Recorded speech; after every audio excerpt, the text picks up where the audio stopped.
ठीक है जी। जे बॉडी के अंदर सेंट्रीपिटल एक्सेलरेशन आई आ, मतलब कोई भी एक्सेलरेशन आई आ, तो it mean some force must be responsible. Without force body के अंदर एक्सेलरेशन ते आनी नहीं।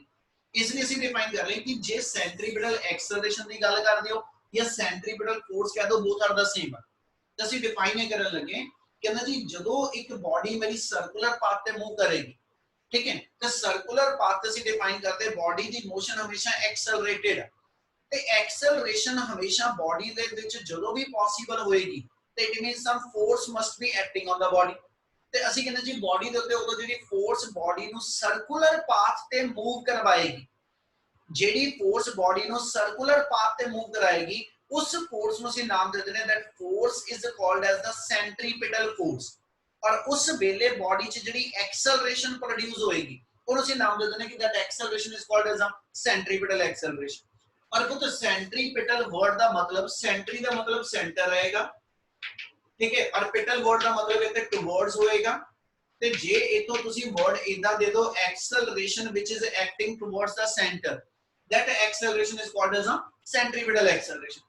सो इथों एक मेनू चीज मिलदी पई, जे ध्यान दियो, मेनू डायरेक्शन मिलदी पई है कि एक्सेलरेशन किस साइड नु आनी। ते acceleration always acting towards the centre, यानी direction of acceleration, direction of the force acting on the body that always to be towards the center of the circle। यानी पुत्र जिवें आ चीज़ां बच्चे डेरिवेशन ਆਪਾਂ ਬਾਅਦ ਚ ਬਣਾ ਲਾਂਗੇ, ਪਰ ਆ ਜਨਰਲ ਲੌਜੀਕਲ ਚੀਜ਼ਾਂ ਹੈਗੀਆਂ, ਸਮਝਿਓ। ਆਪਾਂ F = ma ਲਿਖਦੇ ਆ और ਇੱਥੇ डिफाइन करिए कि भी बॉडी ਦੇ ਅੰਦਰ एक्सेलरेशन ਦੀ डायरेक्शन ਕੀ ਹੋਏਗੀ। ਉਹ ਕਹਿੰਦਾ ਜੀ ਜਿਸ डायरेक्शन 'ਚ फोर्स होएगी, यानी direction of the acceleration produced in a body is the same as that of the कहता जी force applied on the body. जो डायरेक्शन फोर्स अप्लाइड दी वही डायरेक्शन एक्सेलरेशन दी। ते दूजे पासे जे ਆਪਾਂ एक्सेलरेशन ਨੂੰ ਕਹੀਏ ਤਾਂ ਅਸੀਂ डिफाइन कर रहे acceleration is the change in velocity by time, ठीक है, यानी एक्सेलरेशन दी डायरेक्शन सेम वो होएगी जिधर ਨੂੰ चेंज इन वेलोसिटी है। और ये लाइन ਤੁਹਾਡੇ ਕੰਮ ਦੀ ਹੈ डेरिवेशन ਵੇਲੇ, ठीक है जी। फोर्स अप्लाइड हमेशा मास इनटू एक्सेलरेशन होएगी, ठीक है, और एक्सेलरेशन की डायरेक्शन सेम वही आनी है जेडी चेंज इन वेलोसिटी की डायरेक्शन। वेलोसिटी दी नहीं क्या बेटा, मैं जिधर नु वेलोसिटी चेंज होएगी, जो चेंज इन वेलोसिटी की डायरेक्शन होएगी, that is the direction for acceleration. इसलिए जेडी डेरिवेशन हुन आपां करन लगे हैं सेंट्रीपिटल एक्सेलरेशन दी, इस डेरिवेशन दे अंदर तुसी दो चीजां करनियां, एक एक्सेलरेशन दी आपां वैल्यू कैलकुलेट करनी है और एक एक्सेलरेशन दी आपां डायरेक्शन भी डिफाइन करनी है कि वो एक्सेलरेशन मेरे को जेडी एज सच कहंदा जी किस डायरेक्शन चलाई करदी है। क्या इतना समझ आया? Yes sir. मैं यस सर। सेंट्रीपिटल एक्सेलरेशन दा मीन की आ सर वो हजे ਆਪਾਂ वर्ड जोड़े आ, ਆਪਾਂ डेरिवेशन है दी शुरू करांगे। क्या इतना क्लियर है जी? Yes sir. यस हाँ जी सर। ये तो हम शुरू करने लगे हैं। अपना टॉपिक हैगा centripetal acceleration, that mean acceleration which is to be कहना जी produced in a body while particle या body should be moving in a circular path, ठीक है। और जदों बॉडी मेरी एक सर्कुलर पाथ पे मूव करदी पई, ਆਪਾਂ डिफाइन करें कि बॉडी ने जेडे भी सर्कुलर पाथ पे मूव करना, किसी भी इंस्टेंट ते जदों बॉडी मेरे को सर्कुलर पाथ ते ए पॉइंट पे आएगी, ਅਸੀਂ ਕਹਿੰਦੇ ਜੀ ਇਸ ਪੋਜੀਸ਼ਨ ਤੇ ਉਹਦੀ वेलोसिटी डिफाइन कर दो v1 ਆ, ਉਹਦੀ वेलोसिटी मेरे को v1 आ जाएगी, ठीक है। Let me say particle shift from a to b, some point b ਦੇ ਉੱਤੇ ਪਾਰਟੀਕਲ ਆ ਗਿਆ और इस इंस्टेंट ਤੇ ਜੇ ਇੱਥੇ ਟੈਂਜੈਂਟ ਡਰਾ ਕਰਾਂ ਤੇ ਟੈਂਜੈਂਟ ਦੀ डायरेक्शन चेंज ਹੋਣ ਕਰਕੇ ਇੱਥੇ वेलोसिटी से मान लियो दी v2 आ गई। ਕਿੰਨੀ ਗੱਲ ਸਮਝ ਆਈ? Yes sir. ਇਹਦਾ ਮਤਲਬ ਜਦੋਂ ਪਾਰਟੀਕਲ a ਪੁਆਇੰਟ ਤੇ ਆ ਉਹਦੀ वेलोसिटी ਆਪਾਂ ਕਹਿੰਦੇ v1 ਆ, ਜਦੋਂ ਪਾਰਟੀਕਲ b ਪੁਆਇੰਟ ਤੇ ਆਇਆ ਤਾਂ ਉਹਦੀ वेलोसिटी ਬਣ ਗਈ ਮੇਰੇ ਕੋਲ v2, ठीक है। और इस इंस्टेंट ਤੇ ਜਿਹੜਾ ਉਹਨੇ ਐਂਗਲ ਕਵਰ ਕੀਤਾ that taken to be delta theta, ठीक है जी। ਜਦੋਂ ਪਾਰਟੀਕਲ a ਪੁਆਇੰਟ ਤੇ ਜੇ ਆ ਸੈਂਟਰ ਆਫ ਦਾ ਸਰਕਲ ਮੇਰਾ origin ਹੋਵੇ ਤੇ ਇਸ ਪੋਜੀਸ਼ਨ ਵੈਕਟਰ ਨੂੰ ਅਸੀਂ r1 और इस पोजीशन वेक्टर ਨੂੰ ਅਸੀਂ r2 डिफाइन करांगे। क्या इतना क्लियर है जी? Yes sir. और अपनी फिगर ਦੇ ਅਕੋਰਡਿੰਗਲੀ ਫਿਰ ਸੇਮ वर्ड है कि ਤੁਸੀਂ थ्योरी ਨਾਲ ऐड करके चलोगे। Consider a particle of mass m is moving on a circular path, ठीक है जी। let the particle when is at a point a, its velocity is a v1, when reach at the point b its velocity become v2, such that कहना नाल condition की लगावांगा length of the two tangent are to be equal। तो length of the two tangent ਦਾ ਮਤਲਬ ਇਹ ਹੋਏਗਾ ਕਿ ਜਿਹੜਾ v1 ਦਾ ਮੈਗਨੀਟਿਊਡ ਹੋਏਗਾ ਤੇ ਜਿਹੜਾ v2 ਦਾ ਮੈਗਨੀਟਿਊਡ ਹੋਏਗਾ ਉਹ ਆਪਸ ਇਕੁਅਲ, ਜਿੰਨੀ particle the speed a point ਤੇ ਹੋਏਗੀ, ਮੈਂ ਵੈਲੋਸਿਟੀ ਨਹੀਂ ਕਿਹਾ, ਜਿੰਨੀ particle the speed a point ਤੇ ਤਾਂ ਜਿੰਨੀ ਉਹਦੀ ਸਪੀਡ b ਤੇ ਆ, ਸਪੀਡ ਇਕੁਅਲ ਆ, डायरेक्शन ਦੇ ਚੇਂਜ ਹੋਣ ਕਰਕੇ ਵੈਲੋਸਿਟੀ ਚੇਂਜ ਆ। ਇਹਨੇ ਆਪਾਂ ਮੈਥਮੈਟਿਕਲੀ ਇਸੇ ਲਾਈਨ ਨੂੰ ਬੋਲਣਾ ਤਾਂ ਆਪਾਂ ਇਦਾਂ ਲਿਖ ਦਿੰਦੇ ਕਲੀਅਰ ਕਲੀਅਰ, ਇਹਨੂੰ ਕੁਝ ਨਾਮ ਦੇ ਦਿੰਦੇ ਆਪਾਂ, let it be AP, let it be BQ। ਠੀਕ ਹੈ, ਜਿਹੜੇ ਟੈਂਜੈਂਟ ਆ ਮੇਰੇ ਉਹ ਐਸ ਸੱਚ AP ਤੇ BQ ਆ ਗਏ। ਜਿਹੜੀ ਲੈਂਥ ਮੇਰੇ ਕੋਲ AP ਦੀ ਹੋਏਗੀ, ਠੀਕ ਹੈ, ਜਿਹੜੀ ਲੈਂਥ ਮੇਰੇ ਕੋਲ AP ਦੀ ਹੋਏਗੀ ਤੇ ਜਿਹੜੀ ਲੈਂਥ ਮੇਰੇ ਕੋਲ BQ ਵੈਕਟਰ ਦੀ ਹੋਏਗੀ, ਅਸੀਂ ਕਹਿੰਦੇ ਜੀ ਇਹ ਲੈਂਥ ਵਾਈਜ਼ ਇਕੁਅਲ। ਠੀਕ ਹੈ, that is ਇਸੇ ਚੀਜ਼ ਨੂੰ ਇਦਾਂ ਲਿਖ ਦਿੰਦੇ ਨੇ, magnitude of velocity v1 and magnitude of velocity v2 both are equal, और दोनों ਦੀ common speed ਦਾ ਸਿੰਬਲ ਅਸੀਂ v ਰੱਖ ਲੈਂਦੇ। ठीक है, सिमिलरली एक और चीज कह सकते हो, r1 ਤੇ r2 दोनों मेरे ਜਿਹੜੇ ਨੇ ਇਹ ਦੋਨੇ रेडियस वेक्टर बनते, तो रेडियस ਦੀ लेंथ सेम। ठीक है, इसलिए ਆਪਾਂ एक आ चीज लिख सकते हैं, here r1 modulus of r1 and modulus of r2 both are equal, और दोनों ਨੂੰ common symbol r दे ਦਿਓ। क्लियर है जी? Yes, sir. Yes, sir. इतना क्लियर है बच्चे जो कर रहे हैं ਆਪਾਂ? Yes, sir. Yes. ਚਲੋ ਹੁਣ ਸੇਮ ਜਿੱਦਾਂ ਪਿਛਲਾ ਟਾਪਿਕ ਆ, ਹੁਣ ਇੱਥੇ ਜਾ ਕੇ ਇੱਕ ਕਨਫਿਊਜ਼ਨ ਜਿਹੜੀ ਆ, relation between linear and angular velocity ਤੇ ਸੈਂਟਰੀਪੀਟਲ ਐਕਸਲਰੇਸ਼ਨ, ਇਹਦੇ ਵਿੱਚ ਇੱਕ ਸਟੈਪ ਦਾ ਫਰਕ ਆਣਾ ਮੇਨ। ठीक है, अदरवाइज डेरिवेशन आपस ਦੇ ਵਿੱਚ ਮਿਕਸ ਹੋ ਜਾਂਦੀਆਂ ਨਹੀਂ, ਤਾਂ ਉਹ ਦਿਮਾਗ 'ਚ ਰੱਖਿਓ। ਇੱਥੇ ਫਿਰ ਇਹਦਾ ਸਟਾਰਟ ਇਸੇ ਥਾਂ ਤੋਂ ਲਵਾਂਗੇ, we know that angular velocity is given by, we know that angular velocity omega is given by, ਤੁਸੀਂ angular velocity ਨੂੰ ਡਿਫਾਈਨ ਕਰੋ, ਤੇ angular velocity omega ਦਾ ਫਾਰਮੂਲਾ ਸੀਗਾ delta theta by delta t। ਇਹ ਤੋਂ delta theta ਕੱਢ ਕੇ ਰੱਖ ਲਾਂਗੇ, ਫਾਰਮੂਲਾ ਆ ਜਾਣਾ ਆਪਣੇ ਕੋਲ delta theta equal to omega delta T. क्या इतनी कंडीशन समझ लगी? Yes, sir. Yes, sir. इतना देखिए Yes. स्टेप ਆਪਾਂ ਉਸ ਡੈਰੀਵੇਸ਼ਨ ਚ ਵੀ ਕੀਤੇ ਆ, relation between linear and angular velocity. ਹੁਣ ਪੁੱਤ ਅਗਲਾ ਸਟੈਪ ਚੇਂਜ ਕਿੱਥੋਂ ਹੋਣਾ, ਉਸ ਗੱਲ ਨੂੰ ਸਮਝੀਏ। ਹੁਣ ਜਿਹੜੀ ਇੱਕ ਡੈਲਟਾ ਥੀਟਾ ਦੀ ਵੈਲਿਊ ਇਸ ਫਾਰਮ ਚ ਆਈ ਆ, ਉਸ ਆਰਟੀਕਲ ਚ ਲੀਨੀਅਰ ਤੇ ਐਂਗੂਲਰ ਵੈਲੋਸਿਟੀ ਵਾਲੇ ਟਾਪਿਕ ਚ ਇੱਕ ਡੈਲਟਾ ਥੀਟਾ ਦਾ ਫਾਰਮੂਲਾ ਆਪਾਂ ਆਰਕ ਬਾਈ ਰੇਡੀਅਸ ਲਿਖਿਆ ਸੀ, ਮੁੜ ਕੇ ਦੋ ਫਾਰਮੂਲੇ ਬਣੇ, ਉਹਨਾਂ ਨੂੰ ਇਕੁਏਟ ਕੀਤਾ ਸੀ। ਹੁਣ ਇੱਥੇ ਚੇਂਜ ਕਿੱਥੋਂ ਕਰਨ ਲੱਗੇ, ਡੈਲਟਾ ਥੀਟਾ ਦੀ ਹੁਣ ਵੀ ਡੈਫੀਨੇਸ਼ਨ ਆਰਕ ਬਾਈ ਰੇਡੀਅਸ ਤੋਂ ਬਣਾਣੀ ਹੈ, ਪਰ ਫਰਕ ਇਹ ਹੋਏਗਾ ਹੁਣ ਡੈਲਟਾ ਥੀਟਾ ਦਾ ਦੂਜੀ ਵੈਲਿਊ ਸੀ ਚੇਂਜ ਇਨ ਵੈਲੋਸਿਟੀ ਦੀ ਫਾਰਮ ਚ ਬਣਾਣੀ।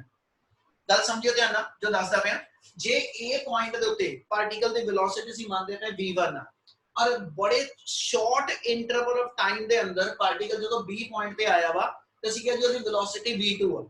ਆਪਾਂ ਇਹਨਾਂ ਦੋਨਾਂ ਵੈਲੋਸਿਟੀ ਵੈਕਟਰ ਨੂੰ ਲੈ ਕੇ ਇੱਕ ਟ੍ਰਾਇੰਗਲ ਫਾਰਮ ਕਰਨ ਲੱਗੇ, ਇਸ ਵੇ ਨਾਲ ਕਿ ਡਰਾ ਕਹਿੰਦਾ ਜੀ one vector which is parallel and equal to AP vector। ਇਸ AP ਵੈਕਟਰ ਦੇ ਪੈਰਲਲ ਮੈਂ ਕਿਤੇ ਵੈਕਟਰ ਡਰਾ ਕਰਦਾ ਪਿਆ a' p', ਠੀਕ ਹੈ ਜੀ, ਔਰ ਇਹਦੀ ਲੈਂਥ ਵੀ v1 ਨੂੰ ਰਿਪਰੈਜ਼ੈਂਟ ਕਰਦੀ ਪਈ। Similarly, B point ਜਿਹੜਾ ਵਾ, we are assuming that delta theta is very much smaller। ਆਪਾਂ ਕੰਡੀਸ਼ਨ ਕਹੀ ਸੀ, ਸਮਝਿਓ ਜੋ ਦੱਸਦਾ ਪਿਆ ਕਿ ਡੈਲਟਾ, ਆਪਾਂ ਸਿਰਫ ਫਿਗਰ ਦਾ ਇੱਕ ਮੈਗਨੀਫਾਈਡ ਵਿਊ ਬਣਾਇਆ, ਅਸਲ ਦੇ ਅੰਦਰ ਜਿਹੜੀ ਇਹ ਸਾਰੀ ਫਿਗਰ ਆ ਉਹ ਚ B ਪੁਆਇੰਟ A ਦੇ ਜਿਹੜਾ ਵਾ that should be taken to be very much closer to the ਕਹਿੰਦਾ ਜੀ A, ਯਾਨੀ ਆਪ ਉੱਥੇ B ਪੁਆਇੰਟ ਇੱਥੇ ਨਾ ਹੋ ਕੇ ਅਸਲ ਚ ਇਸ ਐਕਚੁਅਲ ਫਿਗਰ ਦੇ ਅੰਦਰ ਬਿਲਕੁਲ ਇਹਦੇ ਨਾਲ ਜੇ ਕਰਕੇ ਆ। ਉਹਦਾ ਮਤਲਬ ਕੀ ਹੋਏਗਾ, ਉਸ ਲਾਈਨ ਦਾ ਮਤਲਬ ਆਪਣੇ ਕੋਲ ਇਹ ਹੋਏਗਾ ਕਿ ਜੇ B ਪੁਆਇੰਟ A ਦੇ ਬਹੁਤ ਕਲੋਜ਼ਰ ਆ, ਤੇ ਤੁਸੀਂ ਉਸ ਮੂਮੈਂਟ ਤੇ A' ਵਾਲੇ ਪੁਆਇੰਟ ਤੋਂ ਇੱਕ ਵੈਕਟਰ ਇਸ B2 ਦੇ ਪੈਰਲਲ ਡਰਾ ਕਰੋਗੇ along this way, यानी आ मेरा एक सेकंड वेक्टर ट्रीट करदा पे जेड़ा v2 ਨੂੰ ਰਿਪਰੈਜ਼ੈਂਟ ਕਰੂਗਾ that taken to be a' q'। क्या इतनी गल समझ आई? Yes, sir. Yes, sir.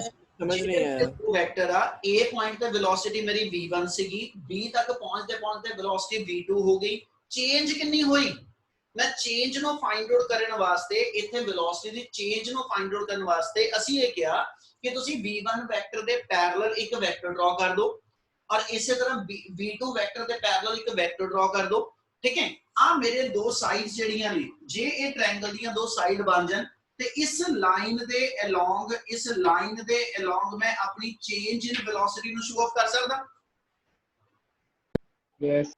Yes, sir. ਇਹਦਾ ਮਤਲਬ ਜੇ ਮੈਂ ਐਸਐਚ ਆ ਲੈ ਕੇ ਚੱਲਾਂ ਕਿ ਵੀ ਆ ਵੈਕਟਰ v1 ਨੂੰ ਸ਼ੋ ਕਰ ਰਿਹਾ, ਆ ਵੈਕਟਰ v2 ਨੂੰ, और v1 तो v2 वेलोसिटी बनदे बनदे एंगल कवर मेरा डेल्टा थीटा, यानी v1 तो v2 वेलोसिटी चेंज ਹੁੰਦੇ ਹੁੰਦੇ ਤੁਹਾਡੇ ਤੇ एंगल कवर ਜਿਹੜਾ डेल्टा थीटा आया ਤੇ ਆ ਜਿਹੜੀ ਫਿਰ ਮੇਰੀ ट्रायंगल ਬਣੇਗੀ ਇਹਦੇ ਵਿੱਚ ਆ ਸਾਈਡ ਮੇਰੀ v1 वेलोसिटी ਨੂੰ ਆ ਸਾਈਡ ਮੇਰੀ v2 वेलोसिटी ਨੂੰ ਸ਼ੋ ਕਰੂ ਤੇ ਇਸ ਸਾਈਡ ਦੀ ਹੈਲਪ ਨਾਲ ਤੁਸੀਂ ਚੇਂਜ ਇਨ वेलोसिटी ਡਿਫਾਈਨ ਕਰ ਸਕਦੇ ਹੋ ਤੇ ਚੇਂਜ ਇਨ वेलोसिटी ਨੂੰ ਹੁਣ ਡਿਫਾਈਨ ਕਰਨ ਵਾਸਤੇ ਅਸੀਂ ਜਿਹਨੂੰ ਯੂਜ਼ ਕਰਨ ਲੱਗੇ ਉਹ ਮੇਰੇ ਕੋਲ ਹੋਏਗਾ triangle law of vector addition जिस ਅਸੀਂ ਕੀ ਕਿਹਾ ਸੀਗਾ ਕਿ ਜੇ ਦੋ ਵੈਕਟਰ ਇਨ ਆਰਡਰ ਆਉਂਦੇ ਹੋਣ ਤੇ ਰਿਜ਼ਲਟੈਂਟ ਵੈਕਟਰ ਮੇਰੇ ਕੋਲ ट्रायंगल ਦੀ ਥਰਡ ਸਾਈਡ ਤੇ ਆਏਗਾ and always taken in opposite order जो बोलता पिया ਉਹਦਾ ਮਤਲਬ ਕੱਢਾਂ ਤੇ a' p' ਵੈਕਟਰ ठीक है a' p' ਵੈਕਟਰ एक सेकंड हाँ जी a' p' vector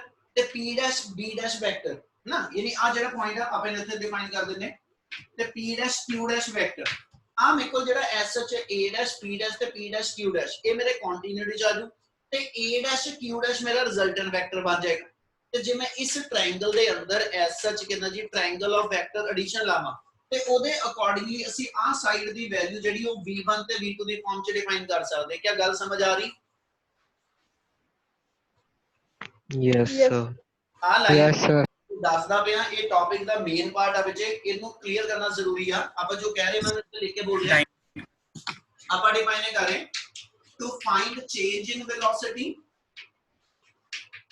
to find change in velocity in a time interval of delta t to find change in velocity in a time interval of delta t ठीक है जी draw a vector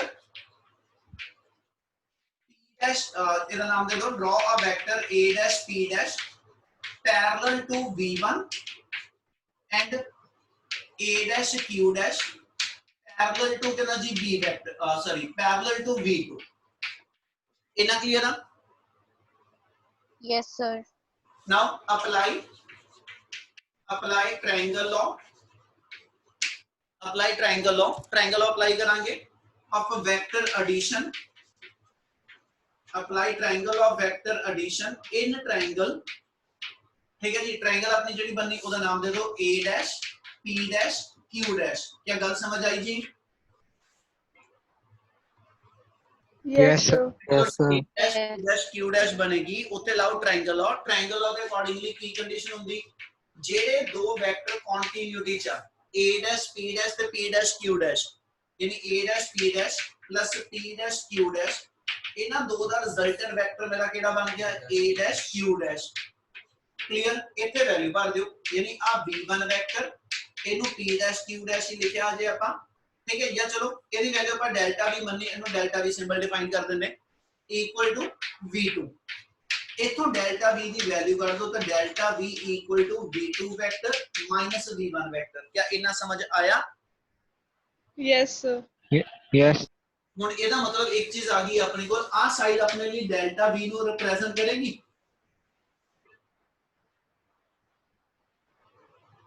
ji sir. Yes, sir. हाँ जी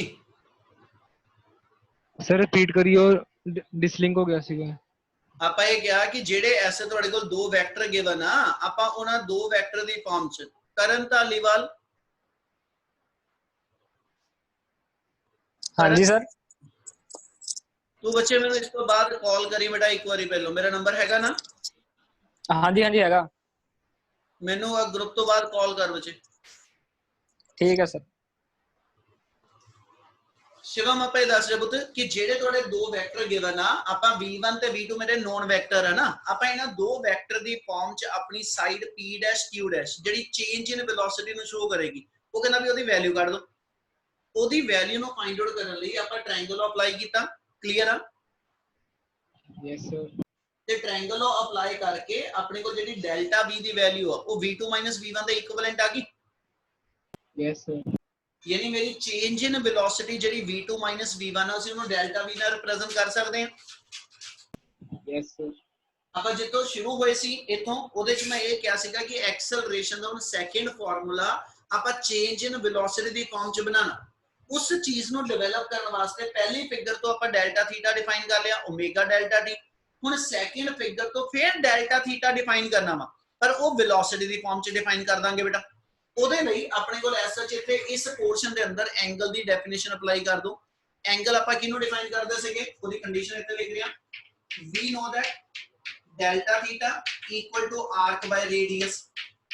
ਤੇ ਜੇ ਮੈਂ arc by radius define ਕਰਾਂ ਇਸ triangle ਵਾਲੀ figure ਦੇ ਅੰਦਰ, ਤੇ ਆਪਣੇ ਕੋਲ ਕੰਡੀਸ਼ਨ ਆ ਜਾਏਗੀ arc ਬਣਦੀ ਪਈ p dash q dash, ਠੀਕ ਹੈ ਜੀ, ਓਵਰ ਰੇਡੀਅਸ ਤੁਸੀਂ a dash p dash ਨੂੰ ਕਹਿ ਦੋ, ਭਾਵੇਂ a dash q dash ਨੂੰ ਕਹਿ ਦੋ। ਕਾਰਨ ਉਹਦਾ ਇਹ ਹੋਏਗਾ, ਆਪਾਂ ਫਰਸਟ ਲਾਈਨ ਦੇ ਅੰਦਰ ਡਿਫਾਈਨ ਕੀਤਾ ਹੋਇਆ ਕਿ ਵੀ ਇਹਨਾਂ ਦੋਨਾਂ ਵੈਕਟਰ ਦੇ ਮੈਗਨੀਟਿਊਡ ਇਕੁਅਲ ਆ, ਇਸ ਲਈ v1 ਤੇ v2 ਦੇ ਮੈਗਨੀਟਿਊਡ ਇਕੁਅਲ ਹੋਣ ਕਰਕੇ ਇਹਨਾਂ ਚ ਜਿਹੜੀ ਮਰਜ਼ੀ ਇੱਕ ਸਾਈਡ ਨੂੰ a dash p dash ਆਪਾਂ ਡਿਫਾਈਨ ਕਰ ਦਿੰਨੇ। ਕਲੀਅਰ ਆ? Yes, sir. अब p dash q dash ਦੀ ਵੈਲਿਊ ਆਪਣੇ ਅਕੋਰਡਿੰਗਲੀ ਡੈਲਟਾ v ਬਣੀ ਹੈ ਬੇਟਾ, ਠੀਕ ਹੈ, ਇਹਦੀ ਵੈਲਿਊ ਆਪਣੇ ਕੋਲ ਡੈਲਟਾ v ਡਿਫਾਈਨਡ ਆ, ਔਰ a dash p dash the magnitude ਜਿਹੜਾ ਆਪਣੇ ਕੋਲ v ਡਿਫਾਈਨਡ ਆ, ਬੇਸ਼ੱਕ ਉਹ v1 ਹੈ ਜਾਂ v2, ਦੋਨਾਂ ਨੂੰ v ਡਿਫਾਈਨ ਕੀਤਾ, ਇਸ ਲਈ ਸੈਕਿੰਡ ਵੈਲਿਊ ਆਪਣੇ ਕੋਲ ਡੈਲਟਾ v by v ਦੀ ਕਿੰਨਾ ਜੀ ਆਵੇ delta Sir, delta theta is equal to AP लिखता ना, फिर होता है velocity सी।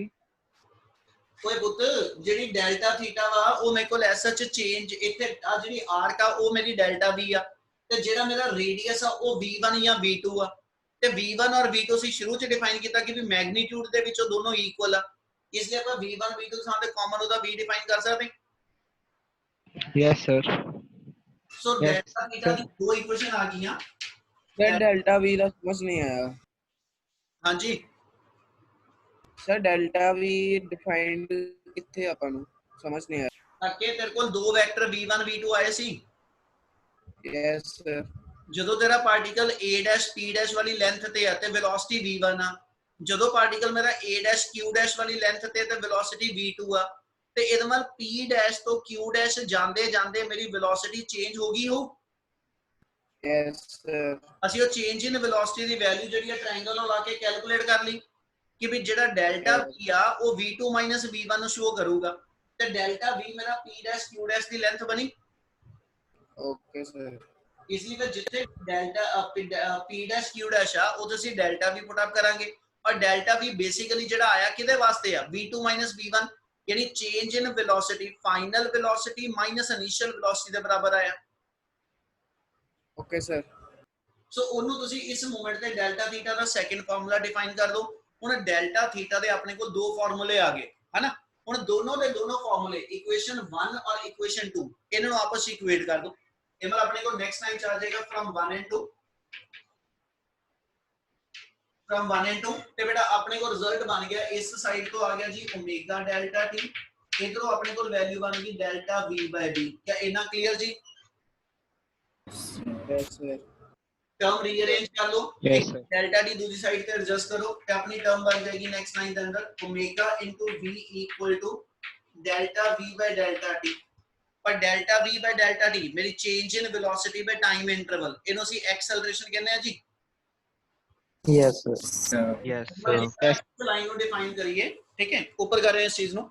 ਹੁਣ ਜੇ ਆਪਾਂ ਇੱਥੇ ਡਿਫਾਈਨ ਕਰੀਏ ਤਾਂ ਆਪਣੇ ਕੋਲ ਕੰਡੀਸ਼ਨ ਇਹ ਆ ਗਈ, ਆਪਣੇ ਕੋਲ ਕੰਡੀਸ਼ਨ ਇਹ ਆ ਗਈ but delta v by delta t that defined to be acceleration a, therefore ਆਪਣਾ ਰਿਜ਼ਲਟ ਜਿਹੜਾ ਹੋਏਗਾ ਉਹ ਚ ਆਪਣੇ ਕੋਲ ਕੰਡੀਸ਼ਨ ਬਣ ਗਈ ਓਮੇਗਾ v equal to ਕਿੰਨਾ ਜੀ a, ਯਾਨੀ ਆ ਮੇਰੀ ਐਕਸਲਰੇਸ਼ਨ ਦੀ ਵੈਲਿਊ ਆ ਗਈ। ਔਰ ਜਿਹੜੀ ਇਸ ਮੂਮੈਂਟ ਤੇ ਐਕਸਲਰੇਸ਼ਨ ਸਾਡੇ ਕੋਲ ਆਈ ਆ ਹਨਾ, ਜੇ ਇਹ ਲੀਨੀਅਰ ਤੇ ਐਂਗੂਲਰ ਦੋ ਫਾਰਮ ਦੇ ਮਿਕਸਚਰ ਚ ਨਾ ਲਿਖ ਕੇ ਇਹਨੂੰ ਸਿੰਗਲ ਵੇਰੀਏਬਲ ਦੀ ਫਾਰਮ ਚ ਲਿਖਣਾ, ਤੇ ਆਪਾਂ ਲਾਸਟ ਇੱਕ ਰਿਜ਼ਲਟ ਬਣਾਇਆ ਸੀਗਾ we know that v equal to r omega। Clear ਆ? Yes, sir. ਆ ਲਾਸਟ ਟੌਪਿਕ ਕੀਤੇ ਆਪਾਂ ਉਸ ਦਿਨ ਜਿਹੜਾ ਲੀਨੀਅਰ ਵੈਲੋਸਿਟੀ ਤੇ ਐਂਗੂਲਰ ਵੈਲੋਸਿਟੀ ਦਾ relation v equal to r omega, ਤੇ ਜੇ ਮੈਂ v ਦੀ ਥਾਂ ਤੇ r omega ਭਰ ਦਵਾਂ ਤੇ ਮੇਰੇ ਕੋਲ ਐਕਸਲਰੇਸ਼ਨ ਦਾ ਫਾਰਮੂਲਾ omega square r ਬਣ ਜੂ। Yes, Yes, sir. sir. ਜਾਂ ਫਿਰ ਆਪਾਂ ਇਹ ਕਰ ਦਈਏ ਕਿ ਇਥੋਂ ਓਮੇਗਾ ਦੀ ਥਾਂ ਤੇ v over r ਬਣਾ ਲਓ, ਤੇ ਇੱਥੇ ਓਮੇਗਾ ਦੀ ਥਾਂ ਤੇ v over r ਭਰ ਦਵਾਂ ਤੇ ਦੂਜਾ ਫਾਰਮੂਲਾ ਮੇਰਾ v square by r ਬਣ ਜੂ। Yes, sir. ਇਹਦਾ ਮਤਲਬ ਆ ਮੇਰੇ ਕੋਲ ਜਿਹੜੇ ਦੋ ਫਾਰਮੂਲੇ ਆ ਗਏ, ਠੀਕ ਹੈ, ਜਾਂ ਆ ਮੇਰੇ ਕੋਲ ਜਿਹੜਾ ਫਾਰਮੂਲਾ ਆ ਗਿਆ ਇਹ ਮੇਰੀ ਐਸ ਸੱਚ ਐਕਸਲਰੇਸ਼ਨ ਦੇ ਫਾਰਮੂਲੇ ਡਰਾਈਵ ਹੋ ਗਏ। Yes, Yes. sir. Yes, sir. Yes, sir. ਉਦੋਂ ਆਈ ਆ ਇਹ ਐਕਸਲਰੇਸ਼ਨ ਉਦੋਂ ਆਈ ਆ ਜਦੋਂ ਪਾਰਟੀਕਲ ਮੇਰਾ ਇੱਕ ਸਰਕੂਲਰ ਪਾਥ ਤੇ ਮੂਵ ਕਰਦਾ। ਇਹਦਾ ਮਤਲਬ ਇੱਕ ਚੀਜ਼ ਹੋਗੀ ਪੁੱਤ ਕਿ ਜੇ ਪਾਰਟੀਕਲ ਸਰਕੂਲਰ ਪਾਥ ਤੇ ਮੂਵ ਕਰ ਰਿਹਾ ਤੇ it will possess some acceleration ਤੇ we said that acceleration is to be called as a centripetal acceleration। ਯਾਨੀ ਆ ਫਿਰ ਮੇਰੀ centripetal acceleration ਦੇ ਫਾਰਮੂਲੇ ਆ ਗਏ। ਪਰ ਹਜੇ ਵੀ ਇੱਕ ਚੀਜ਼ ਪੈਂਡਿੰਗ ਆ। ਆਪਾਂ ਕਿਹਾ ਸੀ ਜਿਹੜੀ ਐਕਸਲਰੇਸ਼ਨ ਆਏਗੀ that always acting towards the center। मतलब ਤੁਸੀਂ ਹਜੇ ਐਕਸਲਰੇਸ਼ਨ ਦਾ ਮੈਗਨੀਟਿਊਡ ਤਾਂ ਕੱਢ ਦਿੱਤਾ, ਐਕਸਲਰੇਸ਼ਨ ਦੀ ਡਾਇਰੈਕਸ਼ਨ ਜਸਟੀਫਾਈ ਕਰੋ। ਹੁਣ ਐਕਸਲਰੇਸ਼ਨ ਦੀ ਡਾਇਰੈਕਸ਼ਨ ਨੂੰ ਜਸਟੀਫਾਈ ਕਰਨ ਲਈ ਇਹਦਾ ਅਗਲਾ ਤੇ ਲਾਸਟ ਪਾਰਟ ਬਣਦਾ ਡਾਇਰੈਕਸ਼ਨ ਆਫ A ਵੈਕਟਰ। ਇਸ ਐਕਸਲਰੇਸ਼ਨ ਦੀ ਡਾਇਰੈਕਸ਼ਨ ਡਿਫਾਈਨ ਕਰੋ ਕਹਿੰਦਾ ਜੀ ਉਹਨੂੰ ਜਸਟੀਫਾਈ ਕਿਵੇਂ ਨਾ ਕਰੀਏ। ਸਮਝਿਓ ਗੱਲ, ਧਿਆਨ ਨਾਲ ਸਮਝਣ ਵਾਲੀ ਹੈ ਤੁਹਾਡੇ। ਜਦੋਂ ਡਾਇਰੈਕਸ਼ਨ ਡਿਫਾਈਨ ਕਰਨੀ ਆ, ਠੀਕ ਹੈ, ਥੋੜੀ ਜਿਹੀ ਇੱਕ ਐਗਜ਼ਾਮਪਲ ਕੋਡ ਕਰਦਾ, ਪਹਿਲਾਂ ਉਹਨੂੰ ਸਮਝਣ ਦੀ ਕੋਸ਼ਿਸ਼ ਕਰਿਓ, ਫਿਰ ਆਪਾਂ ਇਸ ਫਿਗਰ ਤੇ ਵਾਪਸ ਆਵਾਂਗੇ। ਜੇ ਮੇਰੇ ਕੋਲ SH ਆ ਲੈके चलना, आ पेन ਨੂੰ मैं मान लवा मेरा V1 वेक्टर ਆ, ठीक है जी, और आ मेरे को SH मेरा V2 वेक्टर ਆ। ਇਹਨਾਂ ਦੋ ਵੈਕਟਰ ਦੇ ਵਿਚਲਾ ਐਂਗਲ ਮੇਰਾ ਡੈਲਟਾ ਥੀਟਾ ਇਨਕਲਾਈਨਡ ਆ, ਠੀਕ ਹੈ, ਕਲੀਅਰ ਹੈ ਨਾ? Yes, sir. Yes, sir. ਜਲਦੀ ਦੱਸ ਦਿਓ, ਮੈਨੂੰ ਪੈਨ ਫੜਨੇ ਔਖੇ ਹੋ ਜਾਣੇ ਆ, ਠੀਕ ਹੈ। ਤੇ ਆ ਲਾਈਨ ਜਿਹੜੀ ਮੇਰੀ ਵਿੱਚ ਆਏਗੀ, ਠੀਕ ਹੈ ਜੀ, ਇਹ ਮੇਰੇ ਕੋਲ SH ਮੇਰਾ ਜਿਹੜਾ ਚੇਂਜ ਇਨ ਵੈਲੋਸਿਟੀ ਦਾ ਵੈਕਟਰ ਬਣੂ। Yes, sir. Yes, sir. ਆ ਮੇਰਾ ਚੇਂਜ ਵੈਲੋਸਿਟੀ ਬਣੂ ਨਾ। ਤੇ ਆਪਾਂ ਬੁੱਤੇ ਇੱਕ ਚੀਜ਼ ਡਿਫਾਈਨ ਕੀਤੀ, ਹੁਣ ਗੱਲ ਸਮਝਣ ਵਾਲੀ ਜਿਹੜੇ ਉਹ ਵਰਡ ਕੀ ਆ, ਇਹਨਾਂ ਦੇ ਵਿੱਚ ਇਸ ਮੋਡ ਤੇ ਇਸ ਥਾਂ ਤੇ ਐਂਗਲ ਡੈਲਟਾ ਥੀਟਾ ਵਾ। ਜੇ ਮੈਂ ਇਹ ਡਿਫਾਈਨ ਕਰਾਂ ਕਿ time interval is taken to be very small, ਠੀਕ ਹੈ, ਟਾਈਮ ਇੰਟਰਵਲ, ਇਹੀ ਕੰਡੀਸ਼ਨ ਜਿਹੜੀ ਆਪਾਂ ਲਿਖੀ ਆ ਇਹਨੂੰ ਮੈਂ ਇੱਕ ਵਾਰੀ ਰੀਰਾਈਟ ਕਰਨਾ ਹਜੇ, ਠੀਕ ਹੈ ਜੀ। ਉਹਦੇ ਵਿੱਚ ਆਪਾਂ ਕੀ ਚੇਂਜ ਕਰਨੀ ਉਹ ਸਮਝਿਓ। ਜੇ ਮੈਂ ਇਹ ਡਿਫਾਈਨ ਕਰਾਂ ਕਿ ਵੀ angle formed is very small, ਕਦੋਂ ਕਹਿ ਸਕਦਾ? If delta T is very small.